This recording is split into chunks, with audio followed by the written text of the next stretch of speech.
Good afternoon. I'm Liza Holland, a member of the League of Women Voters, and I will be serving as moderator for this forum for candidates for the LFUCG City Council District 3. The League of Women Voters of Lexington is a sponsor for this event. This forum will be available later by going to the League website and on YouTube. We have 4 candidates for this primary election.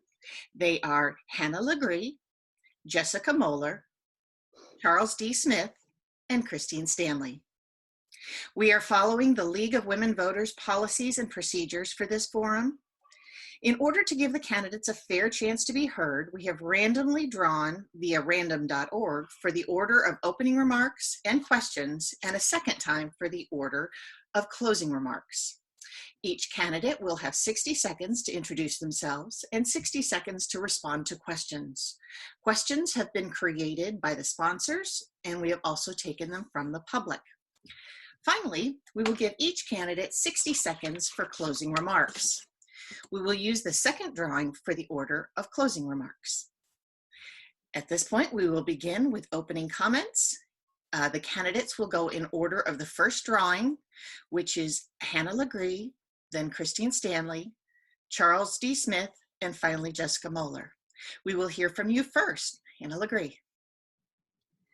Thank you. Hello to my fellow candidates and to everyone watching.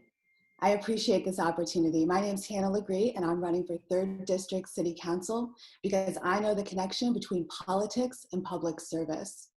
And I know the value of having leaders who are creative and invested in people. Since I moved here 12 years ago as an AmeriCorps Vista at the Carnegie Center, social justice and civic engagement have been central to my life. And those same values inform the work I now do at the University of Kentucky as an educator and career counselor. There is so much good in our city, and I know that there are still ways that we could do better. Now is a time when we need compassionate, strong leaders. And I hope to translate my investment in this city and my desire to connect, listen to, and empower people into public service as your 3rd District City Council person. Thank you. Thank you so very much. And now we will hear from Christine Stanley. Good morning, everyone. My name is Christine Stanley, and I'm running for 3rd District City Councilwoman. I am the most qualified candidate here today. I have spent over 6 years in local government, starting with, oh, sorry, Charles, you're popping up on the bottom there. Starting with Kentucky League of Cities as their law clerk, transitioning to, okay, thank you. Good morning, everyone. My name is Christine Lily Stanley, and I'm running to be the 3rd District Council City Woman. I have been here for 10 wonderful years. I came here as a law student, and I have never left. I'm the most qualified candidate here today with over 6 years of local government experience. I started out at the Kentucky League of Cities as their municipal law clerk, traveling all over the state and teaching our council members about municipal law. I've also just finished my 4-year term on the Human Rights Commission, and I'm currently a counsel of the Rural Land Management Board. I'm also a practicing healthcare defense attorney here in town. And I am very passionate about our community. I want to promote our continued growth. I want to deepen community involvement, and I want to ensure everyone has access to a place to live. Thank you so much, Christine. And now we're going to go to Charles Smith. My name is Charles Smith. I have been very interested in politics and government since I was a child, and I know the importance of voting. I just would really like everyone to encourage them to cast a ballot in this unprecedented and unusual June primary. I've lived in the 3rd District for most of the last 45 years. During my time there, we have been constantly hit with issues that affected our neighborhood. Items such as planning to change zoning ordinances, zone change requests, UK master plans, and of course, revisions to UK master plans. While living on Marquis Avenue, I was very involved and fought for and against some of those same issues. When working for the city's neighborhood traffic management program, we heard many concerns from various neighborhood associations about traffic problems. All of that has reinforced in me the importance of stable neighborhoods where we can all enjoy the quality of life that is possible here in Lexington. Thank you. Thank you so much. All right, last but never least, Jessica. Hi, thank you to the League of Women Voters for hosting this discussion today and to your members and viewers for participating. My name is Jessica Moeller, but most people call me Jess, and I'm a candidate for Lexington's 3rd District City Council. I'm a longtime resident of the 3rd District and a mother of 2 young children with close to 20 years of experience working in Lexington's nonprofit and arts sector. I'm a writer, a community activist, a social justice advocate, and for the past 11 years, the Marketing and Communications Director at the Carnegie Center for Literacy and Learning. I am prepared and excited to be the next 3rd District Council member. I am motivated by people like you, and I'm ready to create meaningful relationships that foster smart and equitable growth, address homelessness and housing, generate greener neighborhoods, and ultimately a more unified Lexington. We deserve a civil servant who puts our community first. Everyday people like you inspire me to fight for our community, and I'm ready to get to work. My heart is with the people, not profit and power. That's why I'm running. Thank you so very, very much. Welcome to all of you. Then we will go on to questions. And Christine, you will take the first question. The city's finances are plummeting because businesses are closing and layoffs are occurring due to the COVID-19 pandemic. If you were on the current council dealing with this major loss of revenue, what would you do? Hi. If I were on the council at this moment, I would strongly try to look at other ways that we can receive funds. So right now, the council cannot receive any other or do any tax raises. We can't do anything without going through our friends in Frankfurt. And so I think one of the things we really strongly need to do is, call our friends in Frankfurt and see if we can increase the number of ways that we can get other sources of funds. Steve Kay, current councilman, he has put out some information about how we can raise taxes to get $24 extra million. I think that that's a great plan.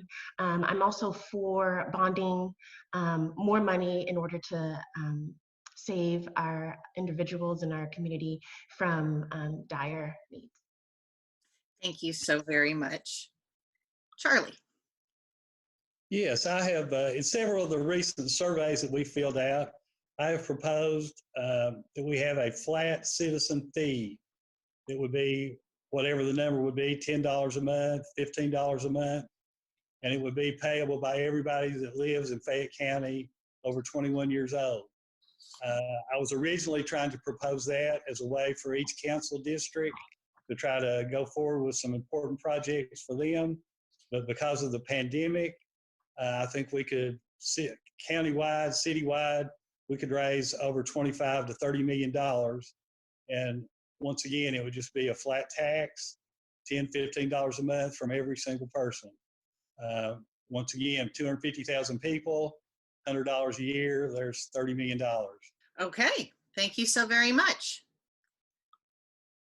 And Jessica. Nothing is permanent. And if COVID-19 has showed us anything, it's that having a diversified revenue stream is important. I also think it's important to acknowledge that as our city's expenses have grown and our cost of living has increased, especially housing, wages have remained stagnant.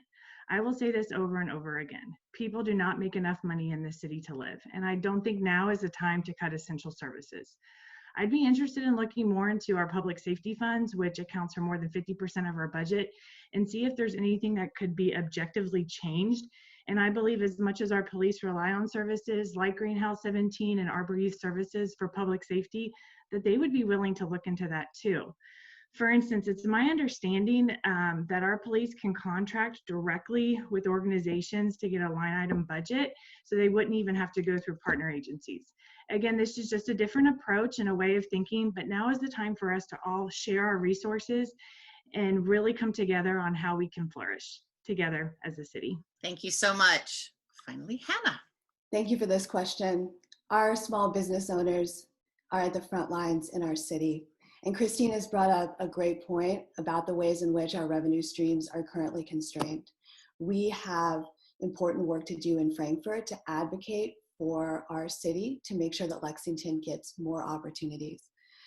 I also know that we need to take care of people in this process. I'm a career counselor, and I think often about our economic development opportunities. We have many assets in our city, and we have ways that we can diversify our workforce and train people to meet our current needs. I also know that we have to take care of our current budget situation and provide wraparound services to people in this process. And I hope that we can find balance to do both. Thank you so very much.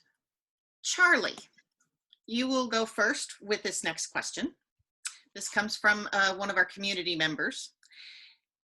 In a future growth strategy based necessarily on infill, what are your thoughts on Lexington's spider plan that focuses the most intensive development on the entire older hub and the major spokes of the city? How does it stand to impact your district, and how can you best protect your district's welfare? Well, once again, I think the neighborhoods are the building blocks for what make us a great city. I currently live downtown in a high rise. Just looking out my window, I see all kinds of acreage that could be used to grow up and not out. I went to the recent Imagine Nicholasville Road meeting at Lexington Green. I think there's a lot of good ideas for moving some of the infill out onto the major arterials and empty spaces. But I think there is room for affordable housing. There's room for much more density in our core downtown area. We just have to figure out some way to get the property that is vacant to somebody that can develop it. That I think has always been the issue. I do think that infill along Nicholasville Road, Winchester Road, a lot of those areas with more housing and with better mass transit is something that we can strive for. Jessica, we'll hear from you next. Great. Lexington is growing, and the 3rd District is feeling that growth more than most. Infill and redevelopment have really been the prevailing growth policy for the last decade, and one of my top priorities as a council member is redirecting that conversation towards smart and equitable growth. Redevelopment and infill shouldn't be synonymous with lining the pockets of developers and builders, and urban revival shouldn't come at the expense of pushing our current neighbors out or disrupting the character of our residential neighborhoods. Like many of you, I've seen my own neighborhood go through an immense amount of change in the last decade. The H1 overlay designation was a huge win for the Pensacola Park neighborhood, and I think is a great model for preserving existing neighborhoods. Smart and equitable growth along our corridors also takes away the burden on 3rd District residents in established neighborhoods to bear the brunt of increasing in density and infill. Time and time again, developers move forward with plans without discussing the impact it has on neighbors first. We could avoid what has become the inevitable long and expensive process if developers would be expected to convene with the neighborhoods before presenting proposals to the Planning Commission meeting. Thank you so much. Hannah. This is a question I've been talking to neighbors about in the 7 Parks and the Penn-Mogan Park neighborhoods quite a bit. I think that we have to work really hard when we're thinking about development to protect neighborhoods and to make people and the way they want to move through this city central to the way that we build and develop. I think that we have a responsibility as city council members and future city council members to think about how we can bring neighbors and developers and tenants and city planners into the conversation together, and how we can do that early and often as we look at spaces for development.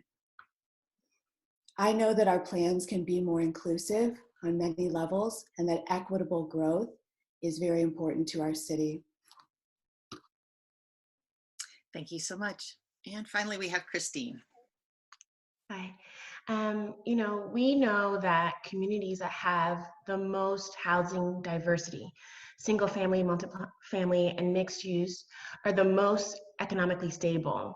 even in economic downturns. So, throw back to the first question, we can prepare ourselves for future recessions or major, viruses that may come or not. But, if we have housing diversity, we can come and support each other throughout anything that comes to us. So it's imperative that the council protect Lexington by trying to promote housing developments that welcome residents from all walks of life. So, we have to buy and promote land for infill affordable housing development. The city has great success in identifying land for sale for commercial development, such as the Bluegrass Business Park and Coldstream. We have to protect the urban service boundary until we can raise the minimum wage and get people in their homes. Super. Thank you so much. Hannah, you will be first up for this next question. This comes from one of our community partners. In 2019, Lexington's LGBTQ plus protections were scored by the Human Rights Campaign. Our city received a score of 93 out of 100. Mayor Linda Gorton has committed to increasing our city's Municipal Equality Index score to 100. Lexington can raise its score by offering trans-inclusive health coverage for city employees and by passing a local ban of conversion therapy. If elected as a member of the Urban County Council, would you commit your support to offering trans-inclusive health coverage for city employees? And would you commit your support to the passage of an ordinance to ban conversion therapy in Fayette County? Why or why not? Thank you for this question. I'm so glad that this community member asked. This issue is a central issue on my platform. Raising the municipality index score is essential and it's very accomplishable. I would certainly advocate for trans-inclusive healthcare benefits, and I would advocate for these benefits in addition to making sure that in practice we have a safe city for LGBTQ plus individuals. And that means not just healthcare benefits, but in all of our practices. This is something I was just talking about on Facebook Live with Pride Community Services organization, and I would make it central to my mission as a city council person to raise our score and to keep it at 100. Thank you. Thank you so much. Christine, tell us your thoughts on this question. First and foremost, yes, absolutely. I will commit to making sure that those items happen. I also would like to add that I think we can do even more.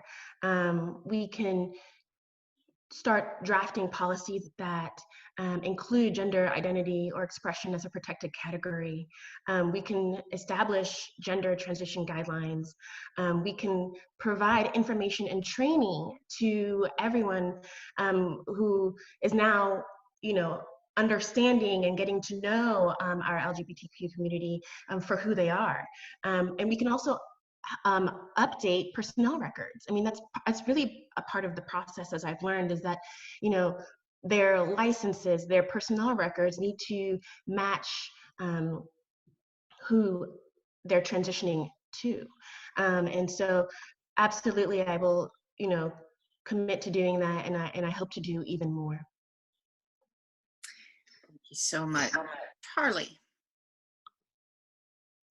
Yes, I would be very much in favor of raising our score. I recently did a phone survey with the Fairness Campaign, and they informed me that it was 93 and that Louisville was maybe 99 or 100. Northern Kentucky was higher than Lexington, which just kind of shocked me. I just always felt like Lexington was a very open and welcoming community, and I am definitely for treating people equally. As far as conversion therapy, I guess I'm a little naive about that whole process. It just sounds totally barbaric to me, but sounds like something out of 1984. But I didn't know that that was legal in Fayette County. So yes, I would be in favor of doing away with that. Overall, I think people need to be able to live the life they want to live, and we all should live and let live and get along. And I'd be supportive of anything that accomplishes that. And Jessica. Yes, I was excited when I heard that Covington recently passed the ban on conversion therapy. I was saddened that it was the first in our state to do so, but I would absolutely support one in Lexington. Conversion therapy is rooted in nothing but hate and ignorance, and frankly, it is just quite evil. The fact that it is even still happening, that it ever did, is downright shameful. Covington's my hometown, and I'm so proud that it's made the progressive steps towards the light, that you find in humanity. But I'm saddened that Lexington's falling behind. I moved here 20 years ago because it was this pocket of progressive, loving people. And Lexington recently scored a 93, as was mentioned on the HRC Equality Index. Covington 94. Louisville was indeed 100. We lost the 6 points because the city does not have policies for transgender health. That's a top priority. I think there's no excuse not to have one. And I just think Lexington needs to come together and take care of our LGBTQ community. Thank you. Christine, we will give you first shot at this next question. Would you support building a new government building or renovating a current one? What criteria should be used to make this decision? I think that a new government building, especially during this time, is an item that maybe could be put a little bit lower on the list. I think looking at everything that we have to deal with right now, I think that it's something that, we have an opportunity to get a new building and have all of our service employees in the same building. And I think, and that's wonderful for just a sense of everyone being in the same building. Our current building is beautiful. And I think it should be restored. Whether we stay in there, I'm not sure.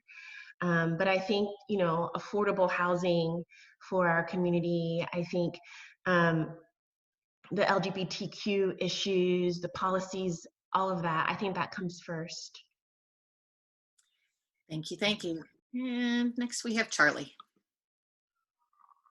Yes, I think it's very important that Lexington do something to get a government center.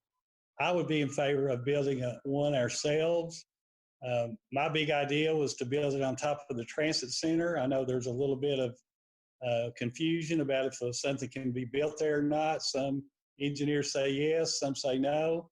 But my big vision for our future would be to build two towers there, mini towers, and put a horseshoe facade on the outside, which I think would become the iconic image of Lexington. I'm a big supporter of tourism. I think that would go a long way towards doing that. Right now, during this pandemic, it's going to be very difficult to dream those kind of dreams. But I do think it's very important that because of the maintenance on all these older city buildings, that something be done. This has been kicked down the road for the last 30 years. It's time to make a decision about where we're going to go. Thank you. Jessica. Hi. So yes, I think that we have long needed a new government building, and we have squandered the opportunity many times and spent a lot of money on trying to come up on where that new building should be. When we do finally decide to move forward with it, I think it should be an energy efficient building, follow LEED design standards, and be accessible, which right now it's just not a great place for our community to come. We really need, this heart of the city, a true city center. But I agree with Christine, now is just not the time. We can't be thinking about building new structures for our government when people in our most vulnerable communities are going to go without essential services. Absolutely. And Hannah. I agree with some of the sentiments that have been expressed by several of the candidates. We are in a really challenging time, and we have got to get through this and be resilient and take care of essential services. I acknowledge that the question of City Hall and our city building has been in circulation for quite some time. I do think that we can continue to explore our options with our city center, and that we have to prioritize accessibility and openness and access in that process. And we have to think about how can we own our resources as a city and keep our services together so that people can stay in communication with each other in the process. But right now we have to prioritize protecting the progress we've already made as a city, and then we can move forward and think about what these plans could entail. Charlie, you're first up on this one. Another from your district there. It seems like this is very high of mind for many of your constituents. Do you support citywide changes to the residential zoning regulations currently proposed or under construction are A, to allow second dwellings for rent on single family lots and effectively raise the cap on lot occupancy by 2, and B, to allow more widespread use of residential property for commercial guest houses, renting to transients like Airbnb and such? Do you regard such changes as best decided by zone changes assigned to specific locations and properties, or by ZOTA, changes for the regulations for specific zones anywhere throughout the county? Well, I think that the AUDs in the 3rd district will have a very negative impact. I like the idea of it, but to call those granny flats when basically in the 3rd district, I think most of us realize it will probably be mostly students. And the density that is already in some of our neighborhoods is more than a lot of us want. I do think the Airbnbs need to be regulated, maybe the number of them that are available in each neighborhood. I have talked to several of my old neighbors over in Columbia Heights that think the Airbnbs there are better kept up than a lot of the surrounding properties. So it's kind of a double-edged sword, I guess. In the condominium building where I live, there are some Airbnbs and they have not caused any problem. But I am opposed to the blanket citywide AUD being allowed. Thank you. Jessica. Yeah, could you repeat that question one more time, please? I sure can. I'm sorry, that was a little detailed there. That's okay. Okay. Do you support citywide changes to the residential zoning regulations? Currently proposed under consideration are 2. One is to allow second dwellings for rent on a single family lot, the granny houses that were mentioned. The second is to allow more widespread use of property to rent to secondary folks like Airbnb, that sort of a thing. And I guess the add-on to that is, do you think those changes should be made, should those zone changes should be assigned to specific locations and properties with legal notice that would be mailed to neighbors, or by ZOTA, the changes for the regulations for specific zones anywhere throughout the county? So I would just say that the 3rd district is a very diverse district. Every corner seems to have a different personality and therefore I think different priorities. So the idea of this kind of blanketed citywide approach, I don't think is typically, the right solution. I will say that, the 3rd is bearing a brunt of this growth, and we're having to figure out a way as one of the most densely filled districts how to bring in more people. I live in a house that's 1,000 square feet. My family has now grown to 4. We often feel like we are in tight quarters.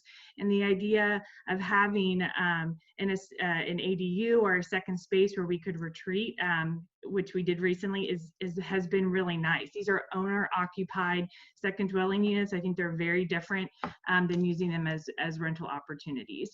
And I just think every area has to be designed and looked at as far as style guide and infrastructure as to how we can diversify our growth. If it will let me do this, I'm going to ask Hannah to speak here. Am I next? I'm sorry. Yes. Oh, okay. Sorry, I was having a little technical issue with the mute button. Oh, that's fine. To me, this sounds like a question about protecting our neighborhoods and thinking about smart growth and how to communicate with neighbors in the process. We do need more diversified housing stock, and we have to be smart about the regulations involved with the development of that stock. And we do need people to be able to come in and enjoy our neighborhoods potentially. I know tourism, perhaps not in this current moment, but generally is important to our city.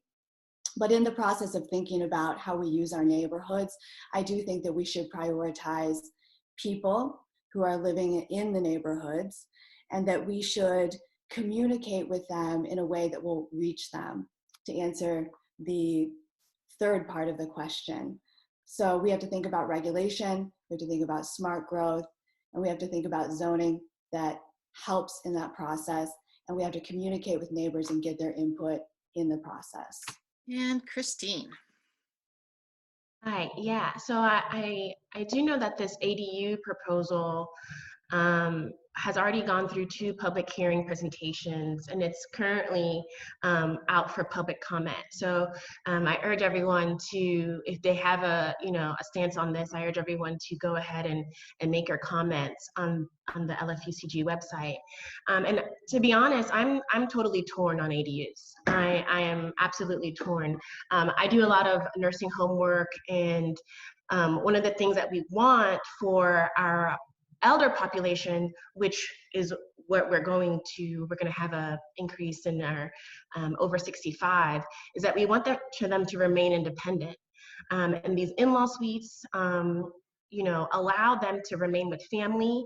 It allows them to remain in their neighborhood that they probably grew up. But at the same token, allowing ADUs so broadly as, oh, sorry, I can't go on. All righty. Jessica, let you take this one first. Kind of more overall, says, what is the most important issue facing citizens in your council district, and how do you plan to address it? Thinking about this for a second, because there's so many issues that affect the third. I think that affordable housing is really in a state of crisis right now, and people aren't just being priced out of home ownership. Our renters are being pushed out of long-time residencies as the cost of living increases, that it's just not incompatible with current wages. So I go back to this idea about smart and equitable growth, which is really a cornerstone of my platform. If we are not creating an equitable framework for all of our citizens and all of our residents to thrive in, then we don't have a city that's for everybody. And I think the 3rd district could really serve as an exceptional blueprint for the rest of the city as how to grow in an equitable and smart way. We have the different corners of personality, as I mentioned before, that I think could really emphasize how diversified districts can come together and make a place that's livable and joyful for everyone. Super. Hannah, that question for you. Okay. I think that the biggest challenge facing the 3rd district is the challenge that is facing our city and our nation right now, and that's figuring out how to be resilient during a really big time of challenge and potentially a prolonged period of challenge. And we have to think about how do we leverage our community assets to grow stronger and to come out on the other side of this pandemic and our economic recession in a hopeful way. I also think that neighborhoods and smart development and infill are part of that process in our community, and that we have to prioritize people-centric policies when we're thinking about how we build and rebuild. I also know that we have to be proactive in that process, and that we have a responsibility to each other and to the environment and to the built environment. And that we have to consider how we're using our resources all throughout. Thank you. Christine. I think one of the major problems that we have facing this district, again, as we're in a crisis, the socioeconomic gap gets further and further and further. And so I think we really need to look at those in our community that are, you know, getting kicked out of their homes, or our domestic violence docket is up. And so I think really we need to fund the requests from our partner social agencies supporting the city's community wellness and safety and shelter priority areas. And I think doing that will help with the homelessness, which would help with the affordable housing, which will help with everything. I think we start at the core right now, and we help fund these agencies to make sure that they do not stop with their work and their work to support our most vulnerable community. Wonderful. And Charlie. Well, I think right now, as I think all my opponents have mentioned, the economic problems that we're in right now are the biggest issue. They take precedence right now over everything else. I hope that Mitch McConnell will turn loose of some federal money to give to the states and to the cities, and hopefully make up for some of that shortfall that we're going to be facing. I think we can really compliment our former councils that they had the foresight to have the rainy day funds available during this emergency. I do believe that if this virus can pass, that we can get back up and running. Hopefully it'll be quicker than a lot of people think, but we just don't know that yet. But I think otherwise in the 3rd district, the problem, as it's been for years, is to balance growth with stable neighborhoods. And it's something that we can't seem to solve. Hear, hear. Well, how quickly time has flown. We're going to now turn to closing remarks.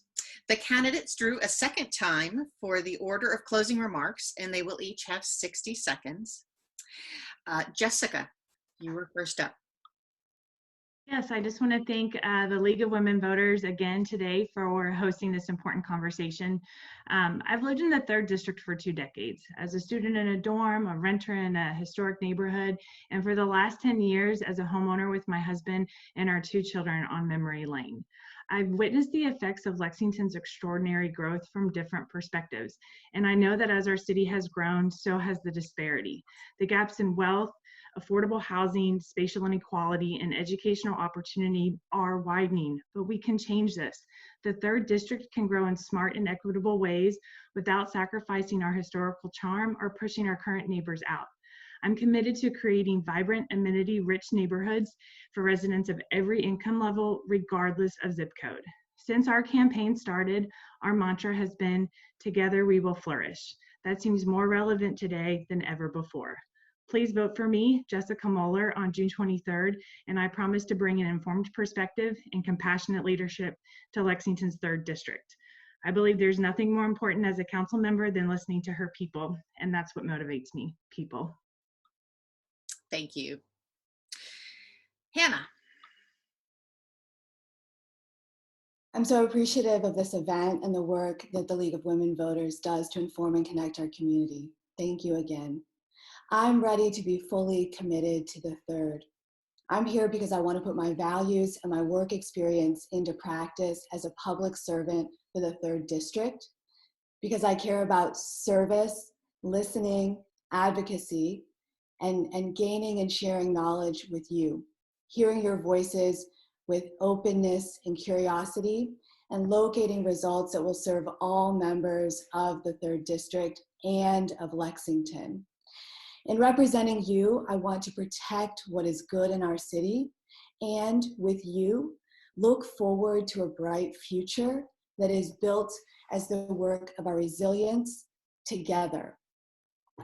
Thank you again, and if you want more information about my platform, it's available on my website, which is www.hannahforcouncil.com, where you can also find more community conversations with me and more information about my stance on the issues. Thanks so much. Thank you. Charlie. Yes, as I had mentioned, I've lived in Lexington since 1975, most of that time in the 3rd district. And I'm a graduate of UK. I also got a 2-year degree from what was then Lexington Community College. I worked for the city in traffic engineering, and I most recently retired from the Workforce Development Cabinet, where I worked here in Lexington at the Career Center. All that experience, I feel like, uniquely qualifies me to have a perspective on what is best for Lexington. I'm for smart growth. I am for up and not out. I definitely want to keep the rural areas protected. And once we can get this pandemic behind us, if we can get more money, I would love to see some of it go towards improving historic houses through grants and awards. And anyway, I'd appreciate it if you'd vote for me in the June primary. And I would say, just like Andy's got his Virginia, I think the person holding the sign up needs to step out there and let us see them. Thank you all very much, and thank the League of Women Voters. Thank you so much. Christine.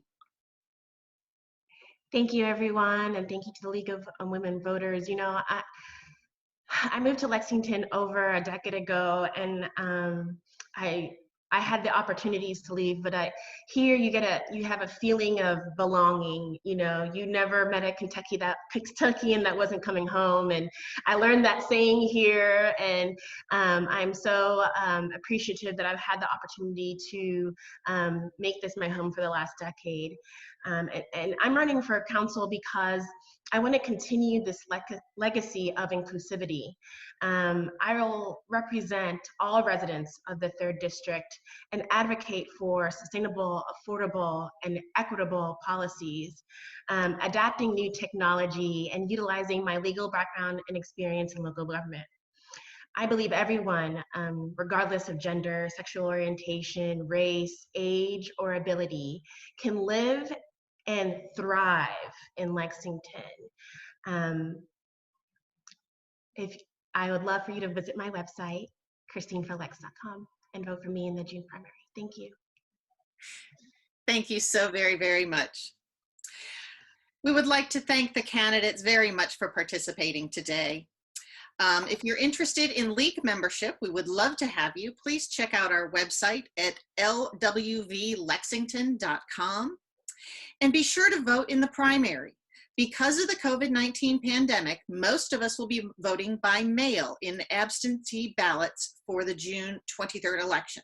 You can check our website for more details, and be sure to request your ballot as soon as you can and before the June 15th deadline.